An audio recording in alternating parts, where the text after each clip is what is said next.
Kapag nga masarap ay binabalikan. Kamusta mga ka-roller, summer na naman kaya grabe init. At ayun na nga, may umorder din sa atin sa wakas, hahaha, after so many years, hahaha, at request ang ating customer na banana na fruits, at ayun na nga, may dala siya, at pina-customize, hahaha, customize yarn, syempre inavail niya yung vanilla flavor para sa request niyang banana flavor, hahaha.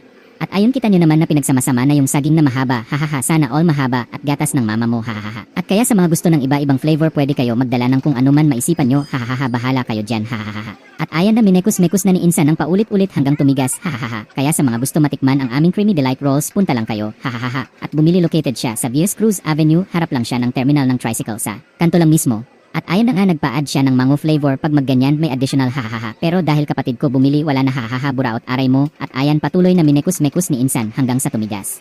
So eto na nga ka-roller, malapit na siya sa exciting part dahil nagpapalitada na si bossing mga ka-roller hanggang sa lumapad at tumigas, hahaha. Nga pala, muntik ko na makalimutan, kung naghahanap pala kayo ng kakaibang ice cream at sawa na sa common na ice cream, meron din pala kami party package for wedding, birthday, at kahit anong okasyon, mapapatay man yan, hahaha. Joke lang mga ka-roller, message lang kayo sa aming page para sa full details. Syempre ito na ang pinaka-exciting part dahil a-roll na ng paulit-ulit, diba kakaiba siya, hahaha. Dahil dito ka lang makakakita ng naka-roll na ice cream, kaya kakaiba siya. Ang pagkakaalam ko, originated ito sa Thailand hanggang nakilala na rin sa ibang parte ng mundo, kahit sa Antarctica, hahaha. Joke lang, di ko lang sure, malamig na dun, nag-ielo na, hahaha. At ayan, ni-roll siya ng 6 iya, para sakto siya sa pang regular cups natin. Meron din pala kami mini cup, cute size siya, hahaha. Panis na naman kayo mga ka-roller, ganda palagi ng pagka-roll ni bossing, hahaha. Yabang yarn, pero pag nilagay naman sa cups minsan ang pangit, hahaha. At ayan na nga, after niya ma-roll, syempre ilalagay na sa cups, hahaha. Ang gas, no, pwede siya gamitan ng toothpick, hahaha. Tutusukin na lang. Ayan nga, pinapaganda na ni bossing para naman kaakit-akit siya. Tingnan, mukhang masarap, diba masarap talaga yan, hahaha. Dahil may pagka-chewy siya, di siya common na ice cream na nabibili. At ayan na nga ang finished product mga ka-roller, hahaha. At ayun, nakalimutan pang lagyan ng topping, hahaha. Kaya mga ka-roller, tikman nyo na ang aming Creamy Delight Rolls, panigurado di ka magsisisi, hahaha. Pag di mo nagustuhan, tapon nyo, bayad na naman, hahaha, aray ko.